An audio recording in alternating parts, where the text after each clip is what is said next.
Hello everyone, Roxanne Sasha here, also known as the Grizzly Mum. Welcome back to my channel and welcome back to our Bible study. Today we'll be looking at Exodus 3 verses 1 to 14.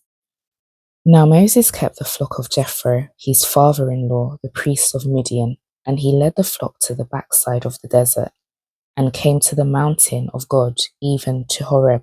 And the angel of the Lord appeared unto him in a flame of fire out of the midst of a bush. And he looked, and behold, the bush burned with fire, and the bush was not consumed.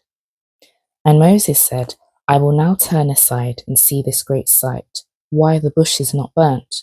And when the Lord saw that he turned aside to see, God called unto him out of the midst of the bush, and said, Moses, Moses. And he said, Here am I. And he said, Draw not nigh hither, put off thy shoes from off thy feet, for the place whereon thou standest is holy ground.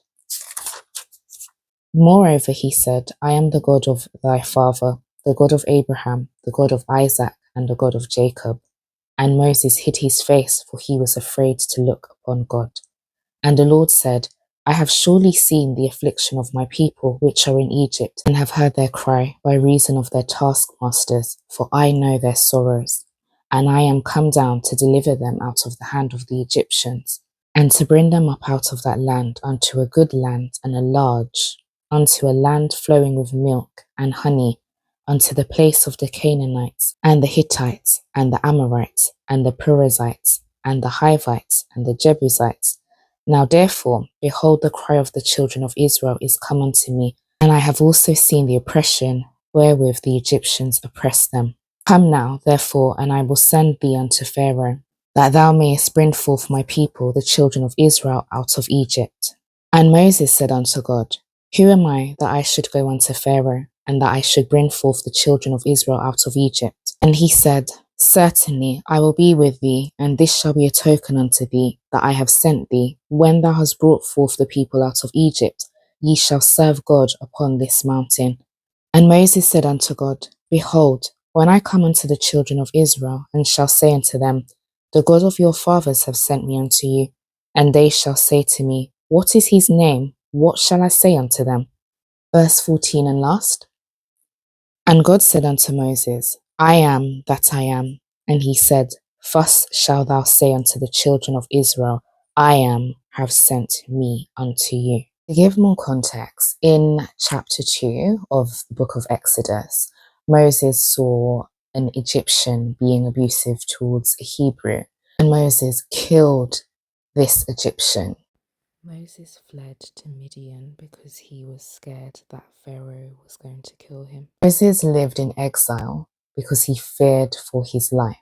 Moses was hidden or hiding again, just like when he was a baby and his mother had to hide him for the 3 months. God saw Moses. God knew exactly where he was and where to find him, because God has eyes on all his children. Wherever you go in this life, God will locate you.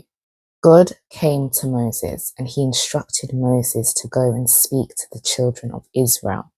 God's desire was to see his children set free. It's not God's will for any of his children to be in bondage, to be chained up, to be abused, to be used for things that are not serving God or not bringing honor or glory to God. And that is what was happening in Egypt. Pharaoh, however, had other plans. May all that God has assigned to your life locate you. May every divine opportunity that God has assigned to you locate you. There is no hiding from God or your purpose. Your destiny awaits you. May God keep you safe and hidden from all the hindrances that are in your life. May he remove every distraction that keeps you from your divine purpose. In verse 10, we see that Moses felt inadequate. He didn't feel like he was enough.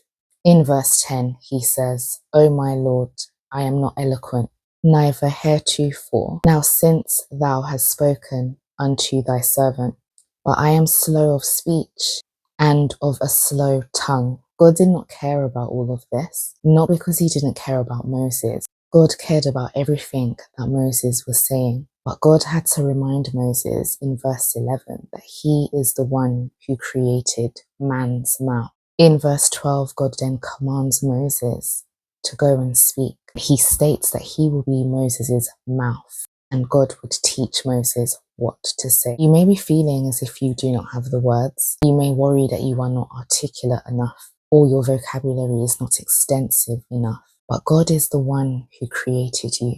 God is the one who designed you. He knows your every capability. He knows your weaknesses. He knows your strengths. And guess what? He still loves you.